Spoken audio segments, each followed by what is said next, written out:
곧 예배가 시작됩니다. 온라인으로 하나님께 드리는 예배에 정성을 다해 임해 주시기 바랍니다. 온 가족이 함께 모여 거룩하게 예배를 드립니다. 부모가 아이들의 훌륭한 영적 교사 역할을 하시길 바랍니다. 단정한 복장으로 예배를 드립니다. 성경책을 지참합니다. 예배 10분 전부터 예배 준비를 완료하고 기도합니다. 올바른 자세로 모든 순서에 정성을 다해 참여합니다. 핸드폰보다는 TV나 컴퓨터 모니터로 예배를 드립니다. 예배에 집중하여 하나님의 은혜를 기대합니다. 헌금은 정성껏 준비해서 우편으로 보내시거나 직접 교회 사무실 헌금함에 봉헌합니다.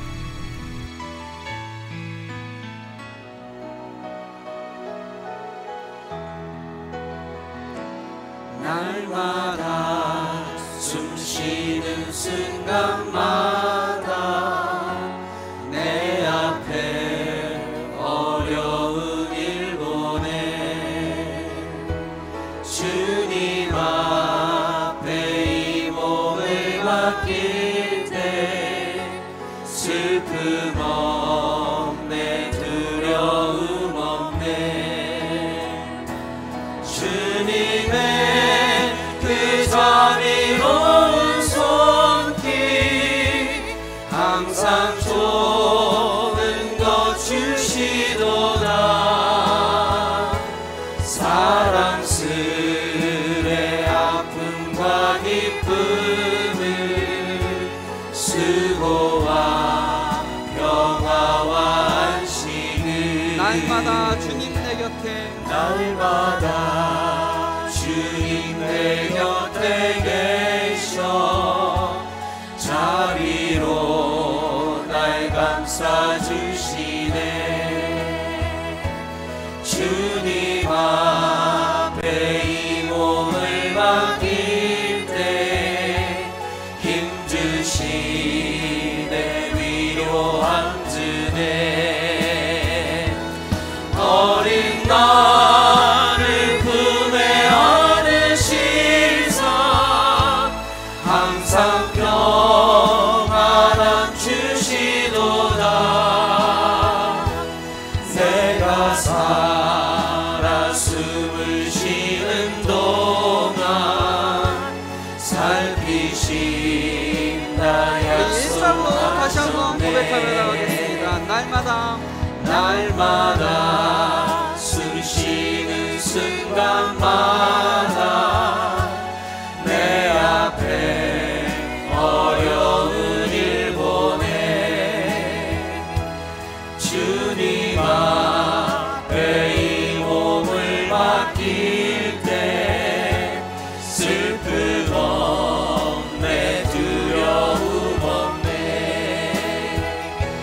주님의 그 자비로운 손길 항상 좋은 것 주시도다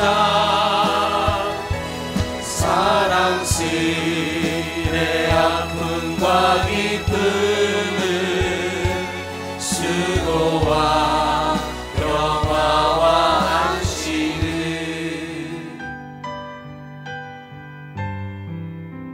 자비로자가 되시는 하나님 아버지, 온 나라가 코로나 바이러스로 인해 어렵고 힘든 시기에 저희들을 말씀으로 인도하여 주시고 사랑으로 위로하여 주신 하나님 은혜에 감사하며 천성과 영광을 돌립니다.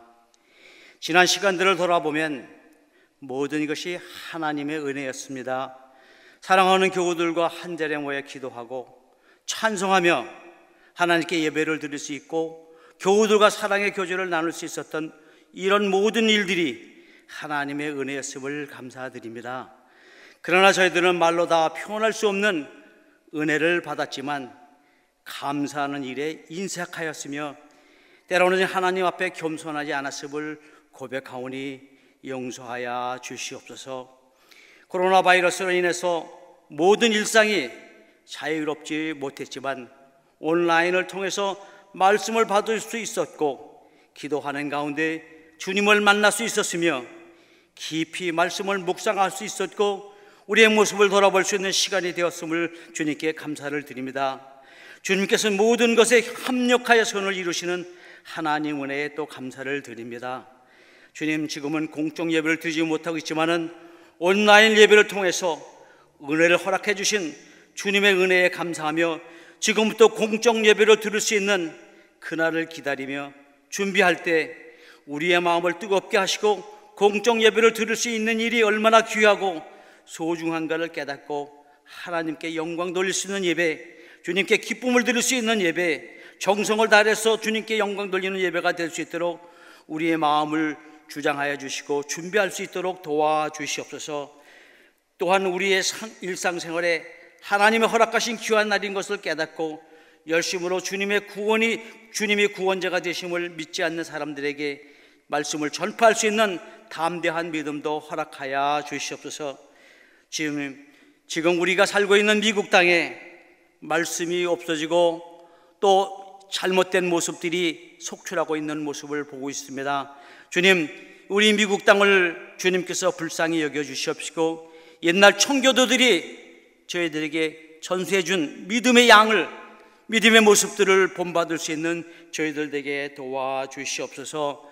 또한 올해 우리 교회가 계획한 모든 사역들이 차질 없이 성공리에 아름답게 열매를 맺을 수 있도록 도와주시옵소서. 선교대회와 미래비전 사역들, 각 선교회, 속회가 모일 때마다 아름다운 사랑의 교제, 성령의 열매를 맺을 수 있는 교제가 될 수 있도록 도와주시옵소서. 그동안 온라인 예배를 통하여 말씀을 전파하시는 목사님을 비롯해서 부목사님, 모든 스태프들의 수고를 주님께서 기억하여 주시옵시고 그들의 건강과 은혜 가운데서 삶이 형통할 수 있도록 도와주시옵소서. 오늘 말씀을 전파하시는 한유진 목사님에게 함께해 주시옵시고 오늘 저희들 말씀 받는 모든 성도들이 이 말씀을 통해서 하루의 생활을 신실하게 살아가며 하나님께 영광 돌리는 삶, 은혜의 삶, 예수님의 향기를 나타내는 귀한 생활을 할 수 있는 저희들이 될 수 있도록 축복하여 주시옵소서. 주님께서 저희들에게 약속하여 주신 내가 세상 끝날까지 너희와 함께 계시겠다고 약속을 주신 그 약속을 믿고 우리도 승리하는 삶을 살기를 간절히 소원하며 예수님의 이름으로 감사하며 기도 올려옵나이다. 아멘.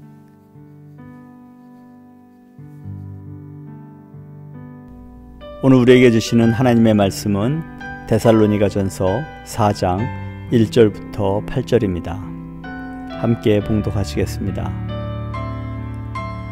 그러므로 형제들아, 우리가 끝으로 주 예수 안에서 너희에게 구하고 권면하노니 너희가 마땅히 어떻게 행하며 하나님을 기쁘시게 할 수 있는지를 우리에게 배웠으니 곧 너희가 행하는 바라 더욱 많이 힘쓰라. 우리가 주 예수로 말미암아 너희에게 무슨 명령을 준 것을 너희가 아느니라. 하나님의 뜻은 이것이니 너희의 거룩함이라. 곧 음란을 버리고 각각 거룩함과 존귀함으로 자기의 아내 대할 줄을 알고 하나님을 모르는 이방인과 같이 세욕을 따르지 말고 이 일의 분수를 넘어서 형제를 해하지 말라. 이는 우리가 너희에게 미리 말하고 증언한 것과 같이 이 모든 일에 주께서 신원하여 주심이라. 하나님이 우리를 부르심은 부정하게 하심이 아니요 거룩하게 하심이니 그러므로 저버리는 자는 사람을 저버림이 아니요 너희에게 그의 성령을 주신 하나님을 저버림이니라. 아멘. 오늘 본문은 성도로서 그리고 그리스도인으로서 우리가 이 땅에서 어떻게 살아가야 하는지, 그리고 무슨 목적을 가지고 살아야 하는지, 우리가 살아가는 이유와 목적에 대해서 사도 바울은 오늘 우리에게 말씀해 주고 있습니다. 사도 바울은 데살로니가 교회를 향하여 그리스도인으로서 이 땅에 살아가는 이유와 목적을 오늘 본문을 통해서 세 가지로 우리에게 말씀해 주고 있습니다.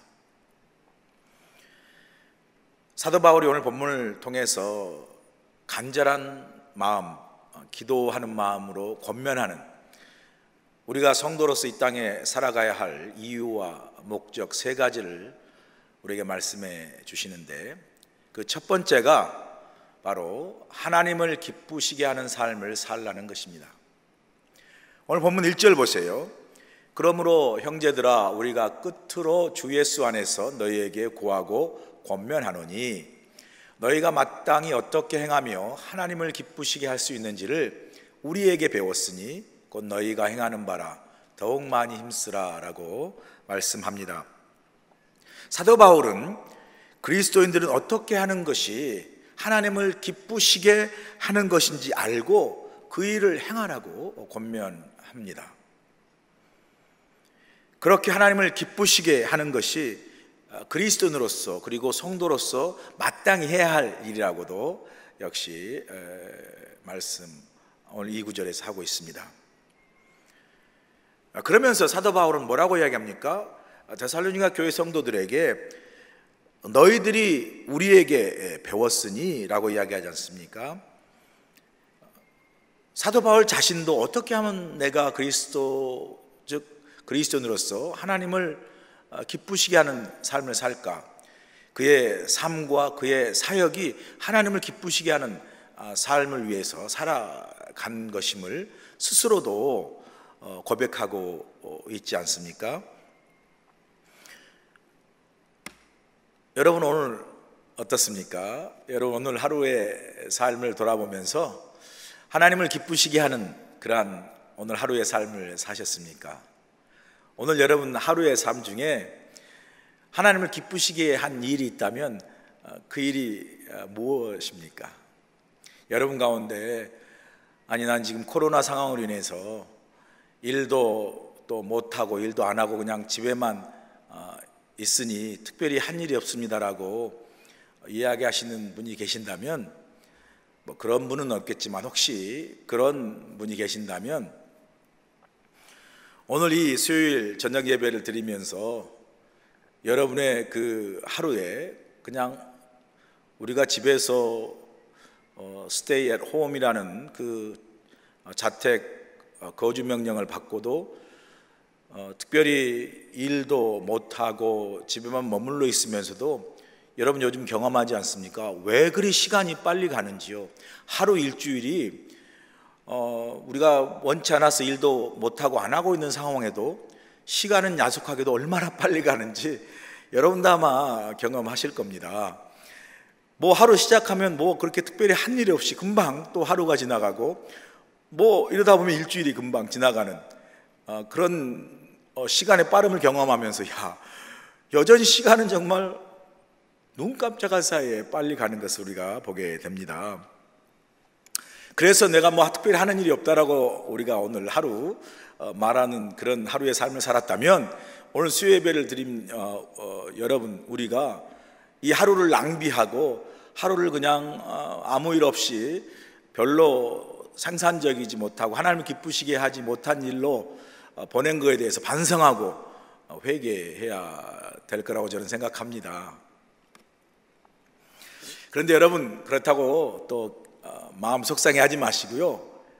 동시에 여러분 기뻐하세요. 왜냐하면 지금 여러분들이 하나님이 기뻐하시는 일을 지금 행하고 계십니다.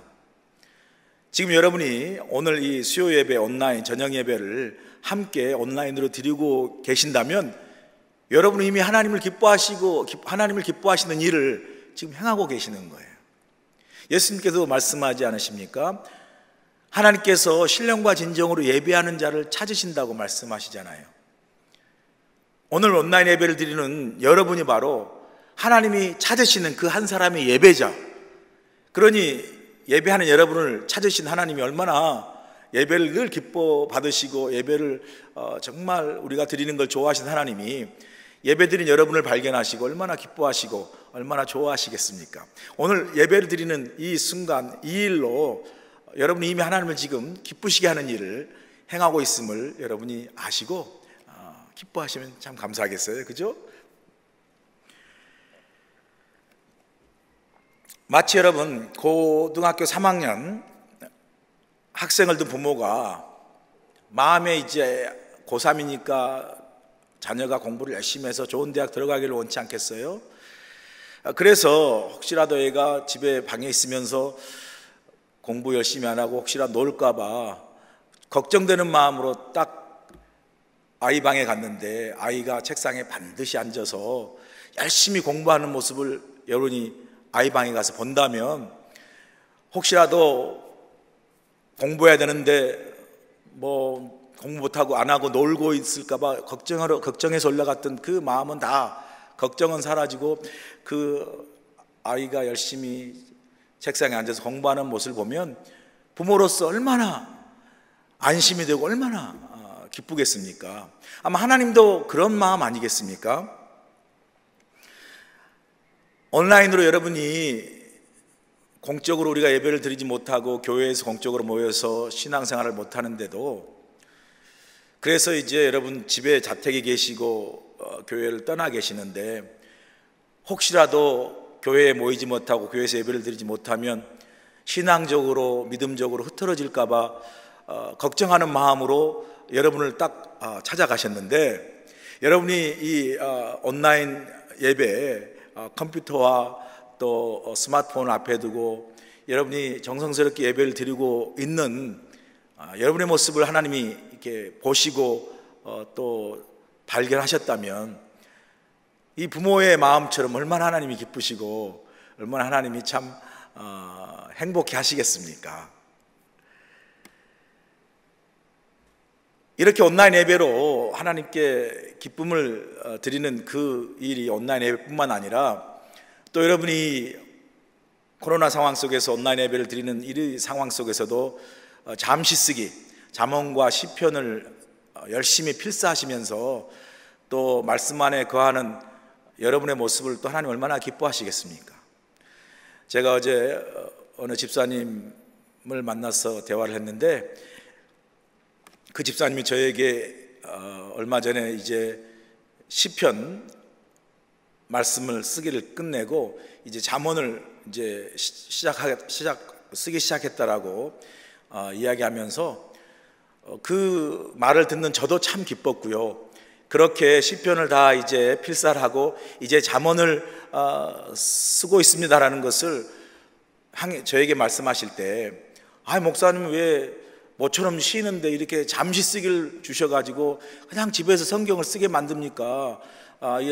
성경 쓰는 게 얼마나 힘들고 얼마나 고생스러운지 몰라요 라고 이렇게 좀 불평 섞인 그런 얼굴로 말씀하시는 게 아니라 그 시편과 잠언을 쓰는 그 과정에서 참 그 하나님이 주신 은혜를 그 얼굴로 그 말씀으로 하실 때 이제 시편을 다 쓰고 이제 잠언을 쓰기 시작했다라는 그 기쁜 얼굴로 말씀하시는 걸 보면서 참 저도 기쁜데 우리 하나님 얼마나 기뻐하실까라는 생각을 제가 했습니다. 하나님께서는 예배하는 자를 사랑하시고요, 말씀을 가까이 하고 사모하고 묵상한 자를 하나님께서 기뻐하시고 또 하나님께서 축복하시잖아요. 말씀을 주야로 묵상하고 가까이 하는 사람을 복 있는 자라 말씀하시고 그런 사람을 시냇가에 심은 나무처럼 시절을 쫓아 열매 맺는, 그리고 삶의 가지가 무성하게 하시는 그러한 축복을 주신다고 시편 말씀을 통해 우리에게 주시지 않습니까? 하나님 기뻐하시는 귀한 일이죠. 이렇게 여러분 가운데 참 온라인 예배를 정성스럽게 드리고 또 잠시 쓰기를 통해서 잠언과 시편을 쓰면서 필사하면서 은혜를 받고 참 하나님과 가까이 정말 이 코로나 상황에서 계시는 분이 계신가 하면 혹시 여러분 가운데 이 잠시 쓰기를 잘못 오해해서 잠시 쉬기로 오해하셔가지고 잠언 시편을 쓰는 것이 아니라 잠시 쉬기, 그래서 온라인 예배도 쉬고 말씀도 쉬시고 기도도 쉬시고 은혜도 쉬시고 계속 이렇게 쭉 쉬다가 나중에 쉰밥이 되어서 신내가 나서 상해가지고 못 먹는 밥처럼 우리의 믿음도 쉬어버리고 영혼도 쉬어가지고 우리 신앙의 신내가 나서 못 먹는 이 밥처럼 그냥 신앙도 신내가 나고 그냥 상해가지고 믿음도 약해지고 우리의 신앙도 그냥 완전히 아주 쭉 나락으로, 이참에 그냥 쭉 나락으로 미끄러져서 그냥 푹 너무 쉬어가지고 그냥 쉰내가 나고 신밥처럼 믿음이 상해버리고 신앙도 상해버리는,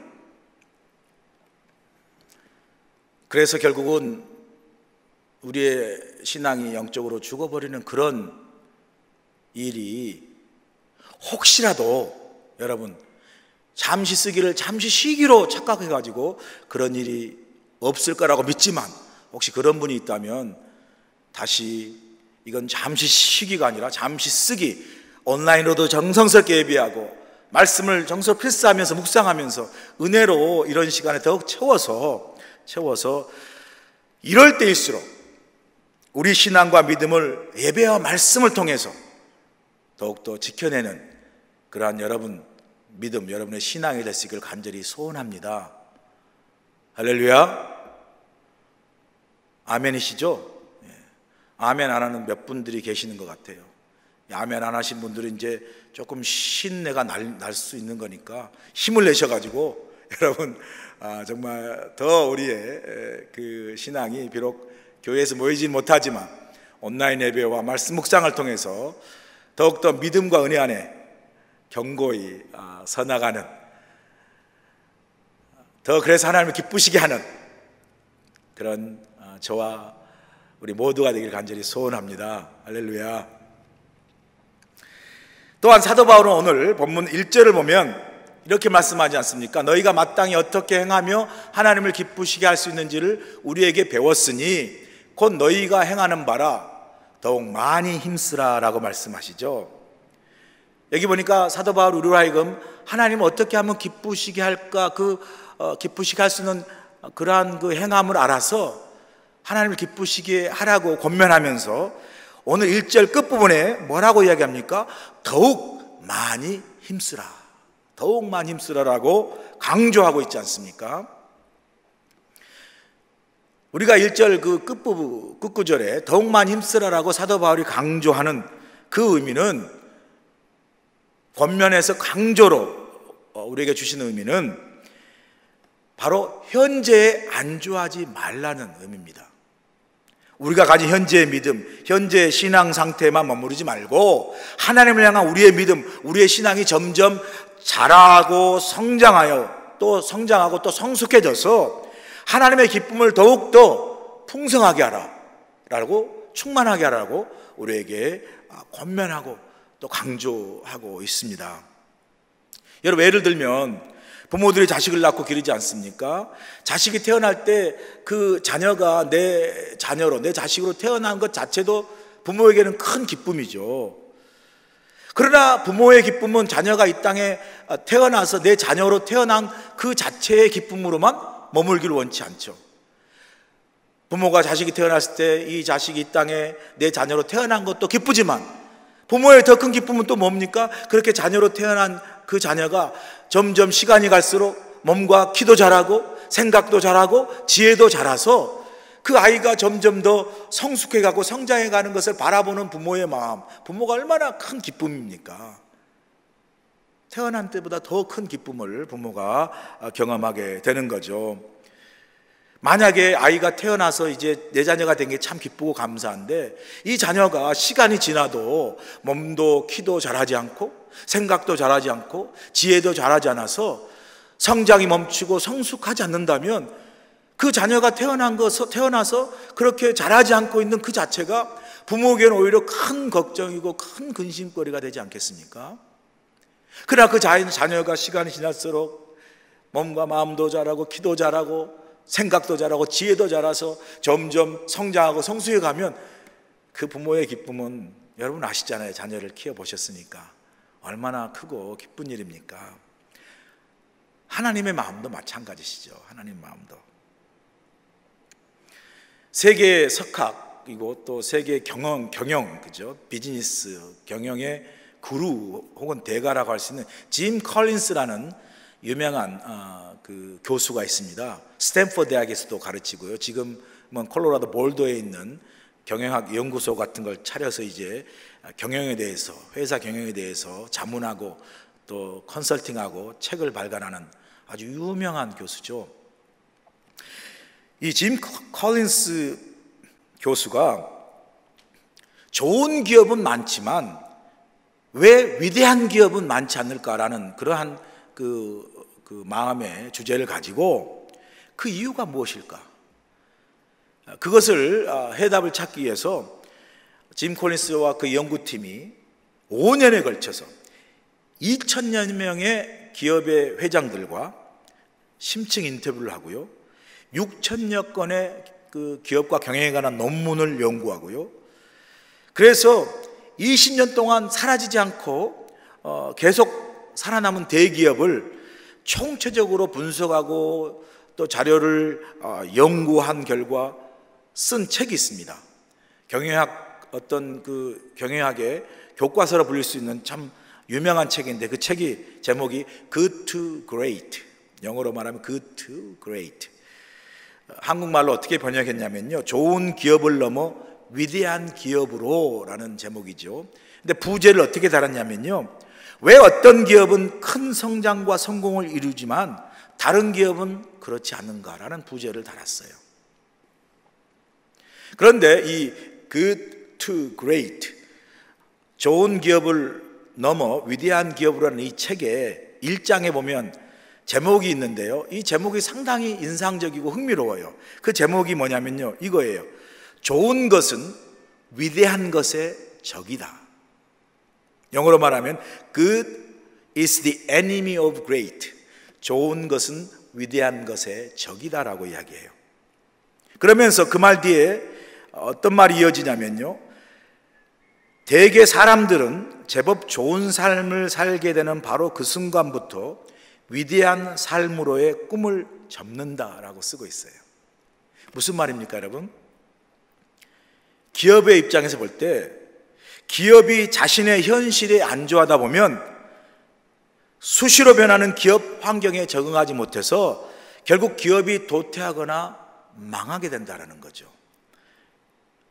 이 실제적인 교훈으로 유명한 기업이 핀란드의 노키아라는 휴대폰 회사 아닙니까? 노키아 하면요, 아이폰, 스티브 잡스의 아이폰이 나오기, 스마트폰이 나오기 전에는요, 노키아 폰이 거의 세계를 지배했습니다.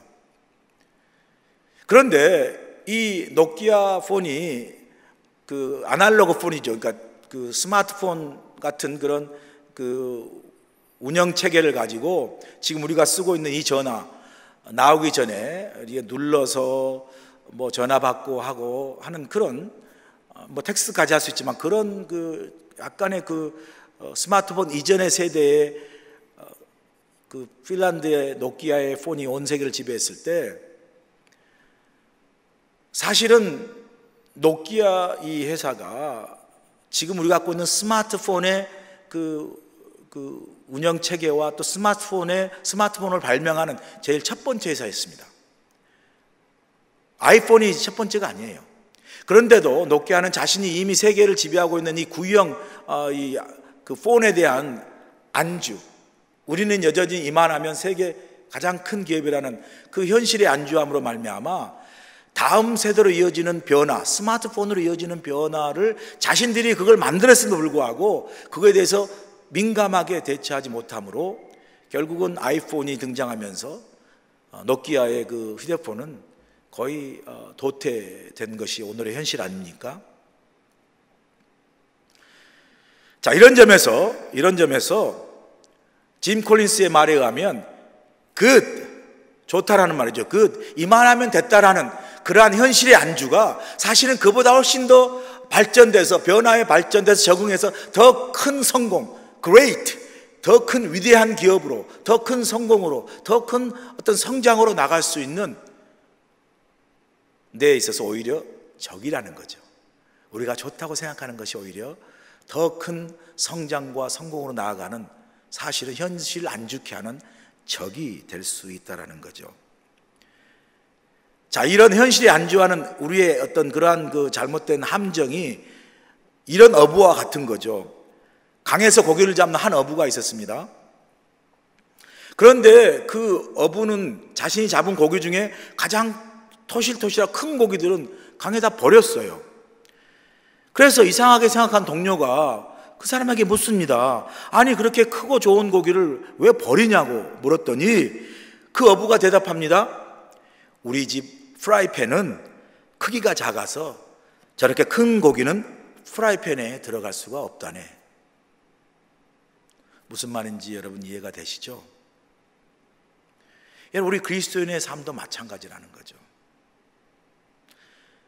기업에서 말하는 good to great, 좋은 기업에서 위대한 기업으로 나가는 그러한 관념을 우리 신앙에 적용해 보면 그것이라는 걸 뭐라고 했을까요? 이만하면 됐다, 이만하면 뭐 충분하다라는 우리의 어떤 현실 안주적인 사고가 great, 더 큰 성장, 더 큰 성숙, 더 큰 의미로서 또 더 큰 기쁨으로서 하나님께 영광을 돌릴 수 있는 그러한 우리의 걸음을 막게 한다는 거죠. 내 믿음과 내 신앙이 이만하면 됐다라는, 우리 교회가 이만하면 됐다라는 그러한 현실의 안주의 어떤 신앙과 믿음의 태도가 하나님 보시기에 더 의미 있고 하나님 보시기에 더 큰 사명과 사역을 감당할 수 있는, 하나님 보시기에 더 크게 사용될 수 있는 우리의 신앙과 우리의 교회의 사명에 대해서 오히려 걸림돌이 될 수 있다는 거죠. 그래서 사도 바울 우리에게 권면하고 있는 거죠. 어떻게 하면 하나님을 기쁘시게 할 것인가를 생각하고 그렇게 행하되, 내가 지금 하고 있는 이 현실에 안주하지 말고 이만하면 됐다라는 생각에 빠져서 안일하게 있지 말고 오히려 현재 내 신앙과 내 믿음과 내 하나님을 향한 믿음의 어떤 헌신과 봉사와 사역을 점점 더 하나님이 기쁘시게 하는 그 일로 더 나아가게 하고 더 잘하게 하고 더 성장하게 하고 더 성숙하게 함으로 부족하지만 자꾸 하나님께 더 영광을 돌리는, 하나님을 더 기쁘시게 하는, 또 내 믿음과 신앙을 더 성숙하고 성장해 나가는 그러한 믿음의 삶을 이루는데 더욱 많이 힘쓰라라고 사도 바울은 우리에게 권면해 주고 있습니다. 우리의 현재 믿음과 신앙에 안주하지 말고 하나님 보시기에 내 신앙과 믿음이 더 성장하고 더 성숙함을 이루는데 더욱 많이 힘쓰므로 하나님을 기쁘시게 하는 일을 더 풍성하게 하라는 거죠. 그런 점에서 우리는 매일매일 우리 신앙의 진보를, 성장을 이루어 나가야 된다는 거죠.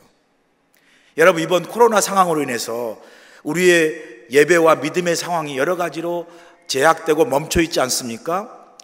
이런 우리의 예배와 믿음이 여러 상황적으로 멈추고 또 제약된 이것이 우리의 신앙의 성장과 어떤 성숙을 제약하고 또 멈추게 하는 것이 아니라 오히려 이런 상황 속에서 우리의 믿음과 신앙이 약해지거나 퇴보하지 않고 오히려 하나님을 향한 우리의 믿음과 우리의 신앙을 더 성장하고 성숙해 하는, 코로나를 통해서 우리 삶 속에서 우리가 더 하나님의 은혜와 말씀 속에 거함으로 깨닫게 되는 그 은혜 속에 저와 여러분의 신앙과 믿음을 더 하나님 앞에 성장하게 하고 성숙하게 하는데, 그래서 하나님을 더 기쁘시게 하는 그 일에 더 힘쓰고 또 성장과 성숙 이루어나가는 그런 우리가 되도록 사도 바울은 권면하고 있고 또 하나님 우리에게 원하신다는 거죠. 그런 점에서 이런 코로나 상황 속에서 우리가 여러 신앙적인 믿음의 제약과 또 멈춤 속에 있지만 그럼에도 불구하고 여러분의 신앙과 믿음이 더욱더 성장하고 또 진보를 이루어 나가서 하나님을 기쁘시게 하는 일에 더 힘쓰는 귀한 여러분 되시길 주님으로 간절히 축원합니다. 두 번째, 우리가 살아갈 이유, 목적은 바로 하나님의 뜻인 거룩한 삶을 사는 것입니다. 오늘 본문 3절 보세요. 하나님의 뜻은 이것이니 너희의 거룩함이라 곧 음란을 버리고 라고 말씀을 합니다. 이 땅을 산 우리에게 하나님이 원하시는 하나님의 뜻이 뭐라고 말씀합니까? 우리가 거룩하게 살라는 거죠. 거룩하게 산다는 것 자체가 도덕적으로 윤리적으로 완전히 하나도 흠이 없는 완벽하고 완전한 그러한 의로운 어떤 윤리적인 하나도 흠이 없는 그런 삶을 의미하는 것이 아니라 여전히 우리 부족하고 연약하지만 이 거룩한 삶은 우리가 이 땅에 살면서도 우리가 이 땅에 사는 사람들의 삶과 동일하지 않고 이 땅에 사는 세상의 문화와 가치와 가치에 동화되지 않고, 이 거룩은 뭐죠? 구별됐다는 거죠. 히브리 말로 카도시고요. 또 헬라 말로는 이것이 하기오스라는 말인데 그 뜻은 구별하다, 성별하다는 뜻이죠. 그래서 하나님의 사람으로 구별된 삶을 이 땅에 살아가는 것, 이게 거룩이라는 거죠. 죄와 구별되고 세상과 구별되고 세상의 풍조와 가치와 구별되게 사는 그러한 삶을 거룩이라고 말합니다. 거룩한 삶. 여러분, 특별히 이제 사도 바울이 이 거룩한 삶을 데살로니가 교회를 향하여 주신 것은 당시 데살로니가 교회와 또 데살로니가 지역 그 시대의 사회 문화가 오늘 음란을 버리고 쭉 뭐 이방인의 그 일을 버리고라는 그 말씀을 통해서 우리에게 주시는 것이 바로 당시에 그 만연되는 성적 문화에 대해서 그 그리스도인으로서 구별된 삶을 살라고 이야기하는 것이죠. 왜냐하면요, 당시 그 헬라 문화의 영향 속에서는 그게 데살로니가 지역의 데살로니가 교회든 고린도 교회든, 여러분 고린도 유명하잖아요. 고린도 말 자체가 성적으로 타락한 도시란 뜻이에요. 고린도 사람은 성적으로 타락한 사람이라고 그렇게 정말 풍자적으로 불릴 만큼 성적으로 이렇게 타락을 한 거죠. 그게 이제 그 당시 문화 때문에 그런 거죠. 성적인 어떤 타락의 문화가 만연했던 것은 당시의 그 헬라 문화 속에서 종교적인 행사로 신에게 제사를 드리고 예배를 드릴 때 그 신전에서 일하고 있는 그 여사제들과 성적인 어떤 관계를 통해서 신에게 제사를 드리고 예배를 드린다라는 그런 그 어떤 성적 문화와 연결된 타락된 예배, 제사의 그 문화 때문에 많은 사람들이 성적으로 문란한 그러한 삶을 살고 있었다라는 거죠. 그런 그 성적 문화 속에 살고 있는 그러한 그 데살로니가 교회 성도를 향해서 사도 바울은 그 문화 속에 동화되지 말고 구별되어서 그런 음란과 음란을 버리고 하나님의 자녀로서 구별된 거룩한 삶을 살라고 지금 권면하고 있는 겁니다. 자, 이런 그 데살로니가 당시 교회가 속해 있는 시대적인 그런 성적 문화와 타락상을 보면서 이것이 그때만의 그러한 문제가 아니라 오늘 우리가 살고 있는 이 시대도 동일한 성적 문화와 타락 속에 있다는 것을 우리가 알 수 있습니다. 얼마 되지 않아서 최근에 한국에서 떠들썩하게 했던 엠번방 사건 아시죠? 엠번방 사건이 지금 이제 주범 조수빈과 그 다른 공모자들이 이제 붙잡혀서 지금 재판을 받고 있습니다. 얼마나 한국을 좀 떠들썩하게 했습니까? 뭐 한 달 전밖에 안 되죠. 그런데 이 엠번방이라는 게 뭡니까?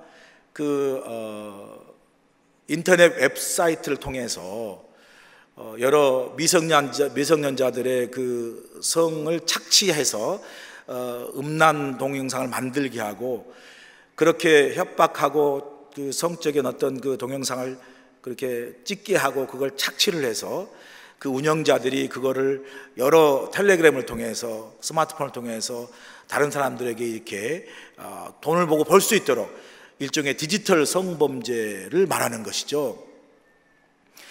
그런데 그렇게 음란 동영상물을 이렇게 이제 만들게 하고 그거를 유료 회원을 통해서 돈을 받고 공유를 하고 또 팔고 하는 그런 것을 운영했던 그 주동자들이 그렇게 착취했던 피해자들의 대부분이 미성년자라는 거예요. 중고등 학생이라는 거죠. 그런 점에서 얼마나 심각합니까? 이게 막 피어나고 인생을 준비할 이런 청소년들에게 이런 사회적인 어떤 악행을 저지른 것에 대해서 이게 얼마나 심각한 범죄입니까?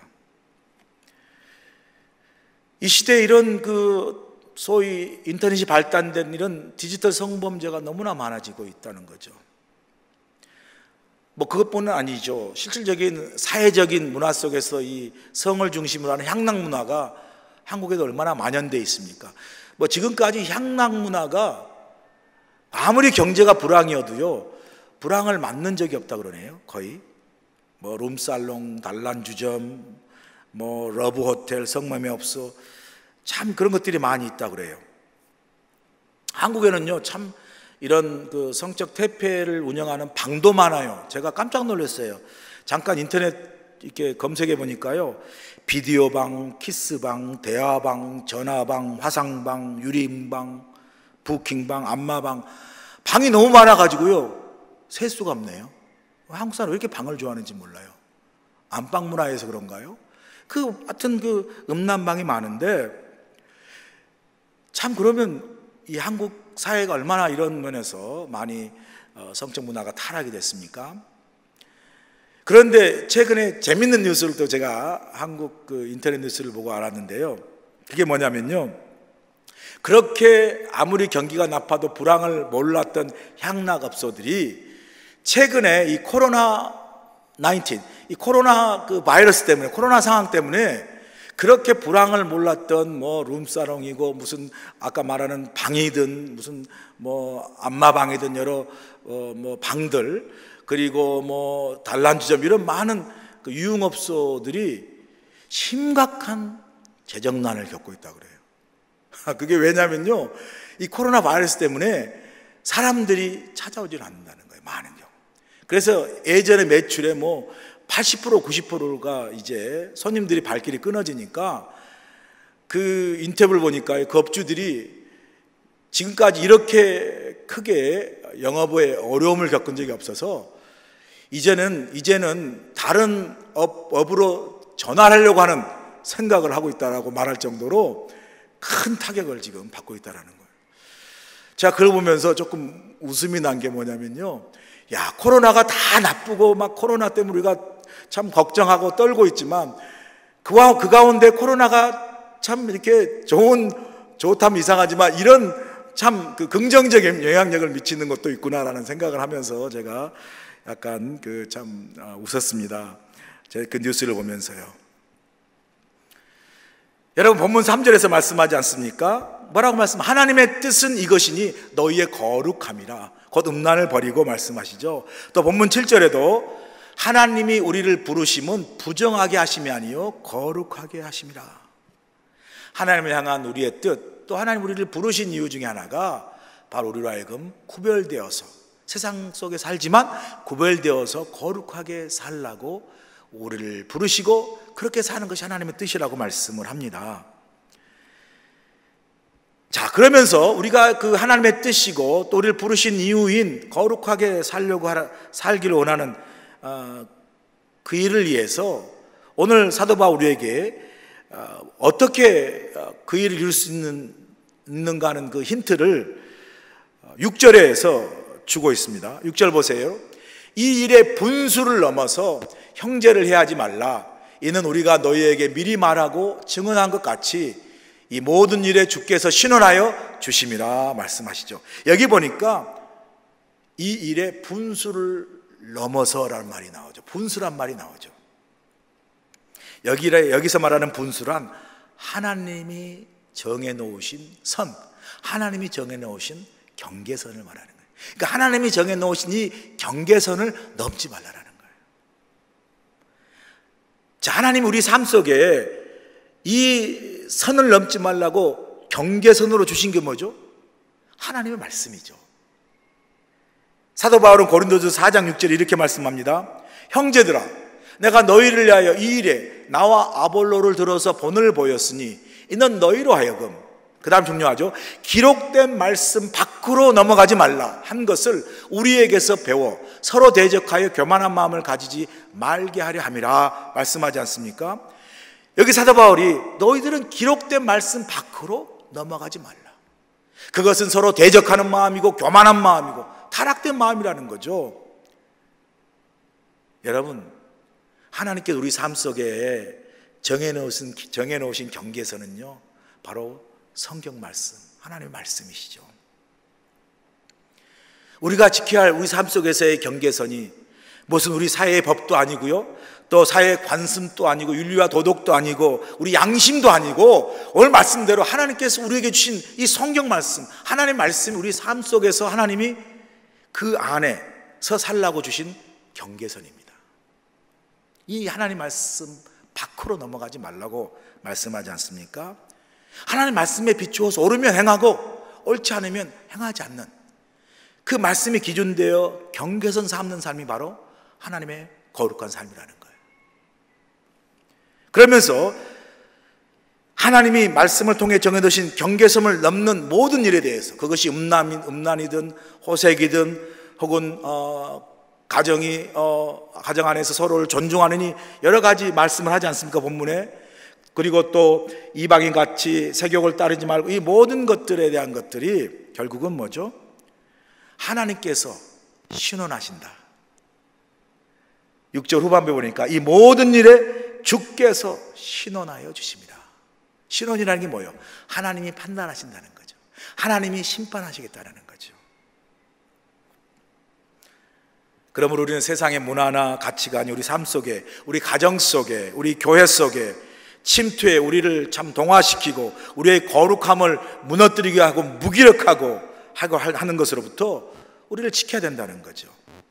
그래서 우리의 거룩함, 즉 우리의 구별과 우리의 다름을 통해서 교회도 뻔하고 믿는 사람도 뻔하다라는 게 아니라 교회와 믿는 사람의 구별됨과 다름을 통해서 이런 문화 속에 있는 세상을 향해서 거룩한 빛과 거룩한 영향력을 소금과 빛으로 이렇게 드러내며 또 증거하며 이 땅에서 우리 삶 스스로도 거룩하게 세워져 갈 뿐만 아니라 이 땅도 거룩하게 하라는 하나님의 사명이 우리에게 있다는 것을 말씀해 주고 있습니다.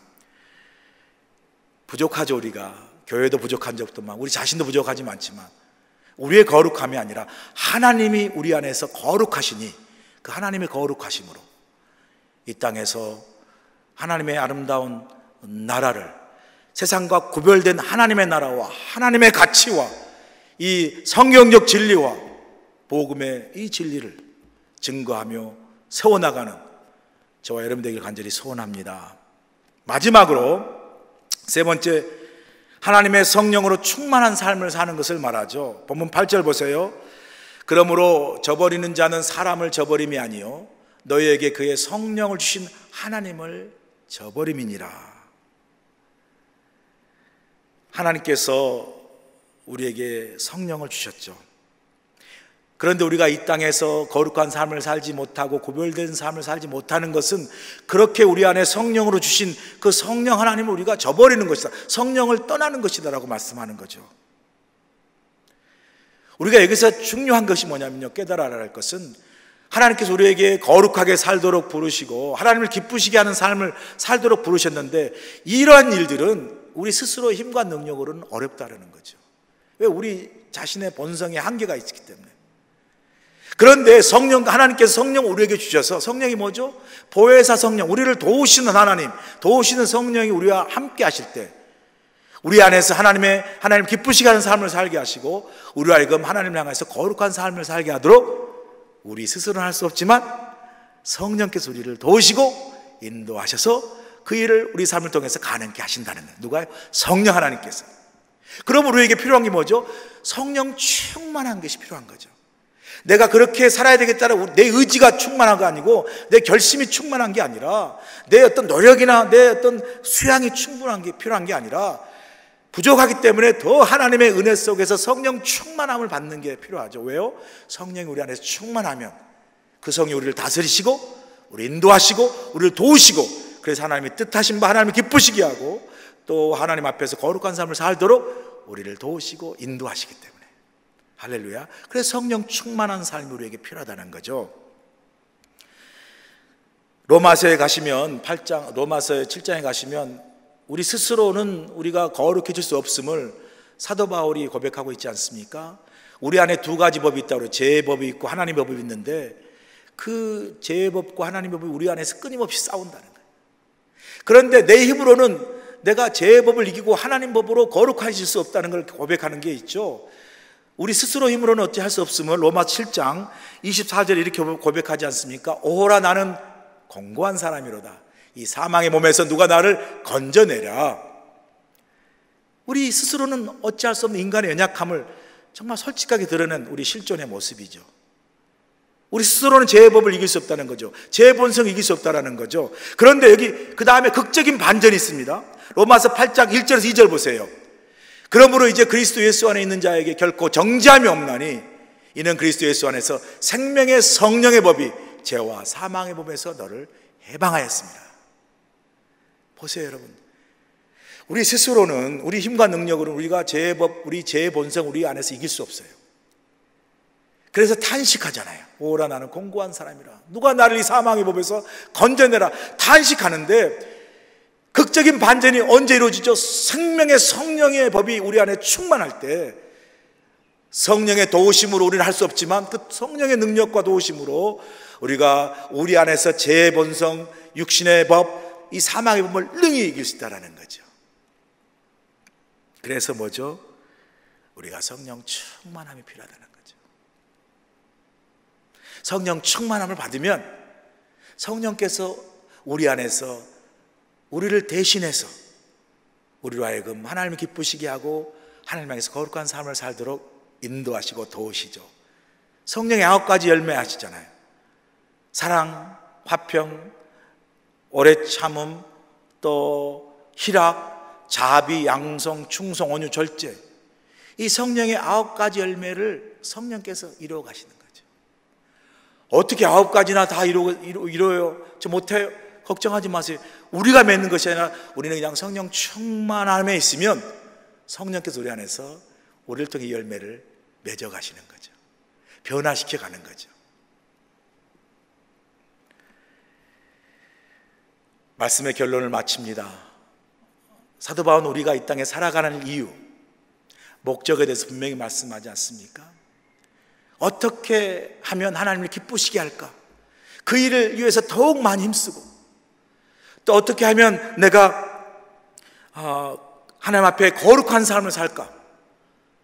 구별되어져서 말씀이라는 하나님의 경계선 안에 거하면서 정말 그 하나님 안에서 말씀을 통해서 내 자신을 거룩하게 세상과 구별되어 살아가는 삶뿐만 아니라 이렇게 하나님을 기쁘시게 하는 삶, 돈 앞에서 말씀으로 거룩한 삶을 살아가는 것이 우리의 힘과 능력으로는 어찌할 수 없기에 우리가 성령 충만함을 받아서 우리를 도우시는 보혜사 성령의 힘으로 하나님을 기쁘시게 하는 삶, 하나님 안에서 거룩한 삶을 살아가는 그러한 삶을 삶으로써 우리의 이 거룩, 우리의 이 다름, 우리의 구별됨이 우리를 통해서, 우리 교회를 통해서 많은 세상 사람들과 또 세상을 향해서 하나님의 영광을 드러내고 세상을 변화시켜 나가는 그러한 거룩한 능력을 가진, 또 거룩한 변화를 이루어 나가는, 그래서 하나님을 기쁘시게 하고 영광을 돌리는 삶을 살아가는 저와 여러분 되시기를, 또 우리 교회가 되시기를 주를 간절히 축원합니다. 기도하시겠습니다.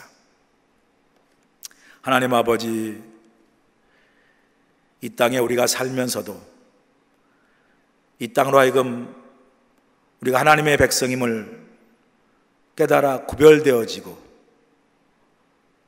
또한 아버지 하나님 성별되어지는 삶을 살게 하셔서 하나님을 기쁘시게 하는 삶을 살게 도와주시고, 거룩한 삶을 통하여 거룩한 영향력을 이 땅에 끼치며 내 힘으로는 할 수 없지만 성령 충만함으로, 성령의 능력으로 하나님의 거룩함을 이 땅에 아름답게 이루어 나가는 우리의 삶, 우리 교회가 되시도록 축복하여 주시옵소서. 예수님의 귀하신 이름으로 감사하며 기도합나이다. 아멘.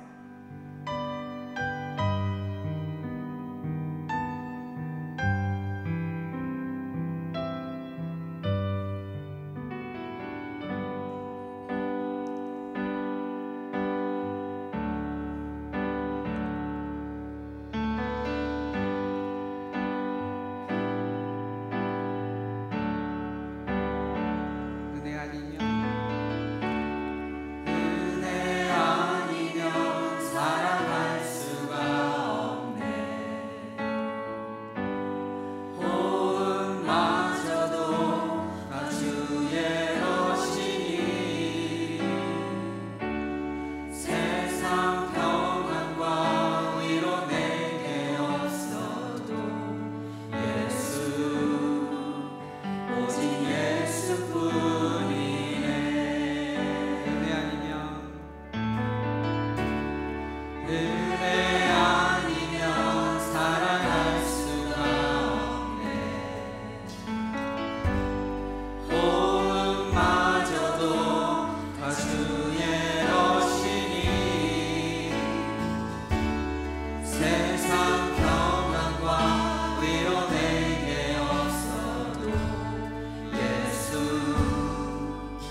은혜 아니면 살아갈 수가 없네.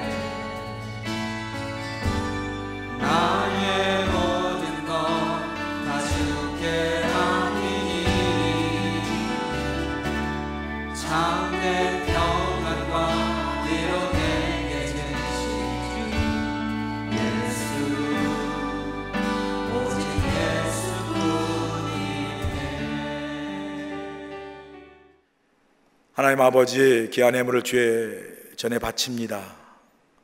이 예물을 바치는 정성스러운 손길을 기억하여 주시고, 오늘도 온라인 예배를 정성스럽게 드리고 귀한 예물을 바치는 하나님의 백성들의 손길을 기억하시고, 코로나19로 힘들고 어려운 삶을 살지만 우리의 삶을 주관하시고 인도하시고 모든 필요를 채우신 하나님을 믿고 믿음 안에서 거룩한 삶을, 하나님의 영향력과 거룩함을 세상에 증거하며 은혜 가운데 살아가는 우리의 삶이 되도록 인도하시고 축복하여 주시옵소서.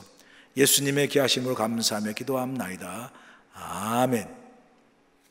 오늘 온라인 예배에 오신, 수요 예배에 오신 여러분 모두를 환영하고 축복합니다. 지난 주일에 광고 드린 대로 아직 예배가 시작되지 않았습니다.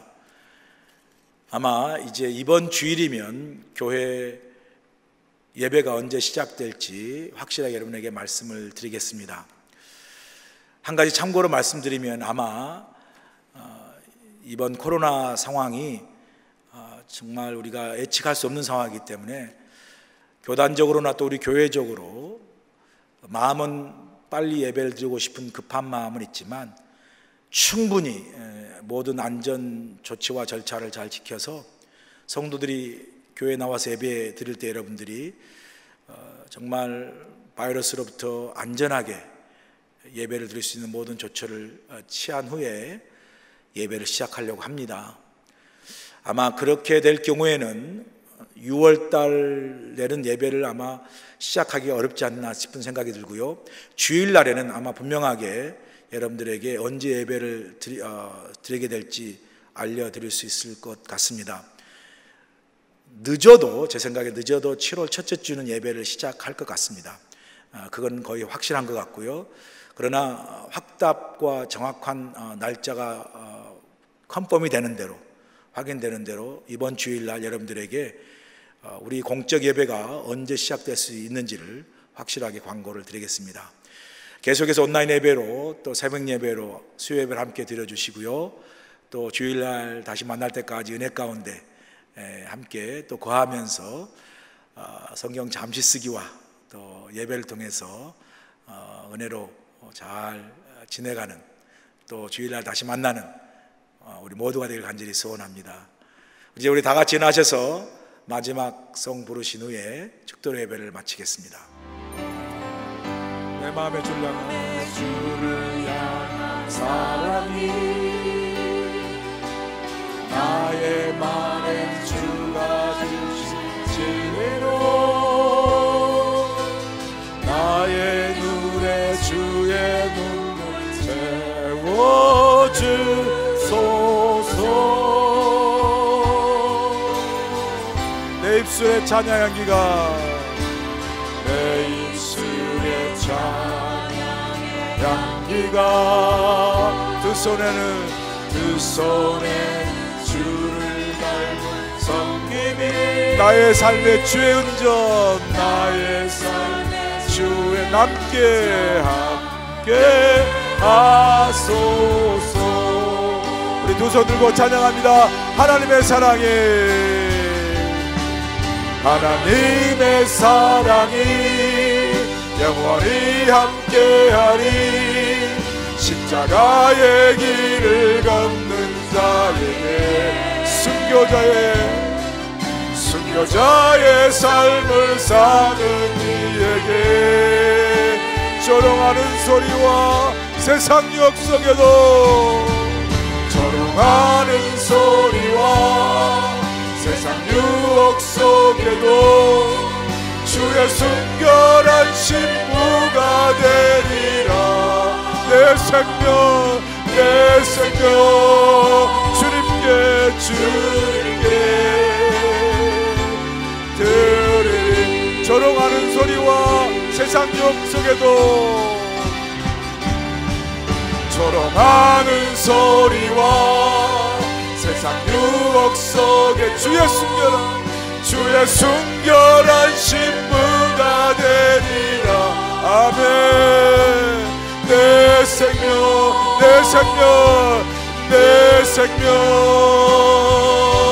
주님께 드리리. 이제는 우리 주 예수 그리스도의 크신 은혜와 우리 하나님 아버지의 무한하신 사랑하심과 성령님의 감화 감동 역사하심이 우리가 이 땅에 살아갈 이유와 목적이 하나님을 기쁘시게 하는 삶이요, 세상과 구별된 거룩한 삶이요, 또한 그 일을 이루기 위하여 성령 충만한 삶을 통해서 하나님께 영광을 돌리고 이 땅의 거룩한 영향으로 세상을 변화시키는 하나님의 백성, 하나님의 교회가 되어 하나님의 영광을 돌리는 귀한 삶을 모두가 살아갈 수 있도록 함께하여 주시옵기를 예수님의 귀하신 받들어 간절히 축원하옵나이다. 아멘.